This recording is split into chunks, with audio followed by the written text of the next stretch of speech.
राधे राधे, जय श्री कृष्ण। आप देख रहे हैं तिलक पत्रिका। मैं हूं आपके साथ सुशील गोस्वामी। आज विशिष्ट वार्ता में हमारे साथ मौजूद हैं श्री विनोद बाबा महाराज।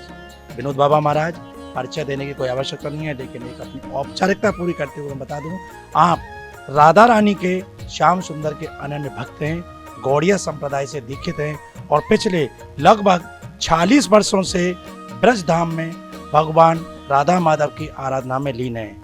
आपके द्वारा अनंत जीवों का भगवान नाम से जोड़कर उनका कल्याण कराया गया है।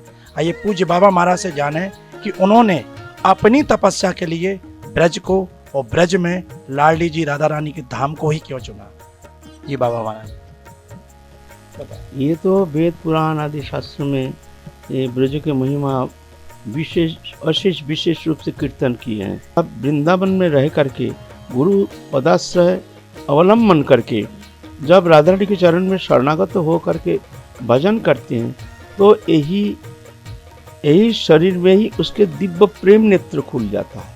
उस प्रेम नेत्र से यही ब्रज वृंदावन, दृश्यमान वृंदावन, यहीं पर दिव्य वृंदावन के प्रकाश देखते हैं। ये ऐसा नहीं, ये तो प्रमाणित है, ऐसा नहीं जो हम कुछ एक ऐसे मनगढ़ंत कुछ शब्द कह रहे हैं, ऐसे नहीं, ये प्रमाणित है, शास्त्र सम्मत है, प्रमाणित भी है, ये प्रमाण भी किया है, दर्शन भी किया है। ऐसे अभी तो समय कम है, नहीं तो हम बहुत दृष्टांत हम देते जो ये ब्रज में रह करके यही वृंदावन में दिव्य वृंदावन के चिन्मय दिव्य अचिंत वृंदावन की वो स्वरूप दर्शन किए हैं। राधा रानी कृपा करके उनको वो स्वरूप दर्शन कराए हैं। ऐसे बहुत सारे घटना है और अप्रकट है, एक प्रकट लीला है जहाँ कृष्ण राधा कृष्ण दोनों जुगल विहार किए हैं। ये ब्रजभूमि में समस्त पार्षदों के साथ गोलोक धाम से आकर के मनुष्य जैसे भगवान नरवत लीला प्रकट किए हैं ये भूमि वृंदावन में। राधा रानी से कुछ ज्यादा लगाव है आपका? बार बार आप राधा रानी ठाकुर जी कन्हैया का नाम आप कम ले रहे हो, बरसाना में रहते हो, नंदगाम में क्यों नहीं रहे? देखिए, राधा रानी है, पुराण में कहते हैं देवी कृष्णमयी राधिका पर देवता सर्व लक्ष्मीमयी सर्वकांति सर्वमोहिनी परा। ये राधा रानी है कृष्ण के प्रेम स्वरूप। अब प्रेम वश है कृष्ण प्रेम के वशीभूत हैं, तो उनके जो प्रेम के जो पूर्ण प्रकाश, वही प्रकाश रूप में राधा रानी है। इसीलिए राधा रानी की उपासना कृष्ण भी करते हैं और कृष्ण को सर्वत रूप से वशीभूत करने में समर्था है एकमात्र राधा रानी, आह्लादिनी आनंददायिनी शक्ति।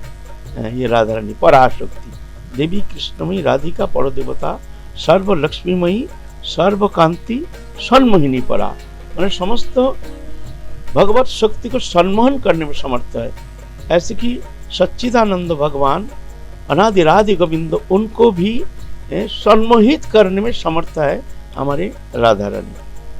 इसीलिए हम तो राधा रानी के उपासना करते हैं। हमारे उपासना के प्राण केंद्र भी है राधा रानी और ये हमारी इंटरनल हमारी साधन पद्धति है राधा रानी शौचरी उपासना पद्धति। जब हम राधा रानी की ठाकुर जी की कृपा प्राप्त करने के लिए आज वर्तमान कलयुग में सबसे सुलभ और सबसे सरलतम साधन क्या मानते हैं? सरलतम साधना पहले तो नाम जप ही कलियुग में श्रेष्ठ साधना है। हरिन नामो हरिन नामैव केवलम कलो नस्तैव गतिरन्यथा। नाम संकीर्तन तत्सहित आचरण करना जरूरी है। ऐसा नहीं हम आचरण करते नहीं, नाम संकीर्तन करते हैं लेकिन हम आचरण करते नहीं। जो विधि निषेध मूलक जो वस्तु है उस विषय हम आग्रह नहीं करते हैं।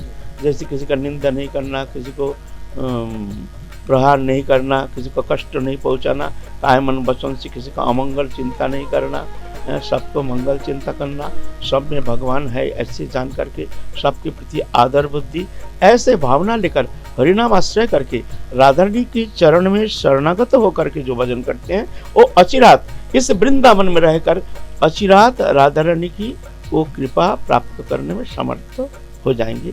इसमें कोई संदेह नहीं। उसके अलावा बाबा ब्रज धाम की परिक्रमा है, एकादशी व्रत है, ये भी बताए गए साधन ठाकुर जी की। ये तो आनुषंगिक साधन, ये तो है। लेकिन कुछ ऐसे वृंदावन में संत हैं, वो एकादशी को गलत बताते हैं, भक्तों को कहते हैं कि एकादशी व्रत नहीं रहना चाहिए। ये हमारे एकादशी व्रत तो पुराण सिद्धांत अनुसार है। हमारे आचार्य जो हैं, हमारे आचार्य, हम श्रीमद् भागवत पुराण में देखेंगे, वहाँ अम्बरीश महाराज एकादशी व्रत किए हैं। उसके बाद द्वादशी पारण करेंगे, उस समय दुर्वासा ऋषि आ गए, ये सब आप लोग श्रवण किए हैं। तो ये ऐसे नहीं है जो आगंतुक है हम लोग उपासना पद्धति, या हमारे पुराण भित्तिक हमारे पहले से ही चलते आ रहे हैं। जो एकादशी नहीं मानते हैं वो हमारे आचार्य ऋषियों के अवमान करते हैं। अवमानना हमारी ऋषि परंपरा है, इसलिए अगर सनातन धर्म मानते हैं तो एकादशी मानना पड़ेगा। जो एकादशी नहीं मानते हैं वो हम तो उनको सनातन धर्म अवलंबन करते हैं, ऐसा तो हम हमारे लिए मान्यता नहीं है। 40 साल पहले ब्रज में आए और आज क्या अंतर आप देख रहे हैं? बहुत बहुत बहुत आकाश पाताल ये परिवर्तन आ गया है। जैसे कि मान लो मानसिकता उसमें टीवी नहीं था, उसमें मोबाइल नहीं था, एक सुंदर सच्च सुंदर जीवन, ग्रामीण जीवन ब्रजवासियों के अंदर भावना, उनके पोशाक परिच्छद, रहनी, सब शिक्षा पद्धति, इसको व्यवहार करते हैं। इसके लिए बहुत सारे व्यापक परिवर्तन आ गया। मानसिकता बच्चों के अंदर बहुत सारे मानसिकता बहुत परिवर्तन आ गया है। तो सुना आपने, हमारे साथ रहे पूज्य विनोद बाबा महाराज जो राधा रानी के अनन्य उपासक हैं।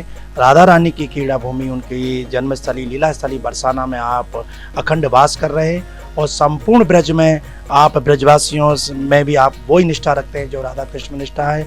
और बाबा के तमाम अनुयायी आते हैं तो उन्हें बस जैसा कि बताया कि राधा रानी की कृपा प्राप्त करने के लिए सर्वोत्तम साधन बाबा ने बताया है, जो हरि नाम, भगवान नाम के सहारे ही आप ठाकुर जी की भक्ति प्राप्त करेंगे। राधा रानी की उपासना में बाबा ने बताया कि राधा रानी उनकी विशेष आचार परंपरा में भी है, राधा रानी से विशेष अनुराग है।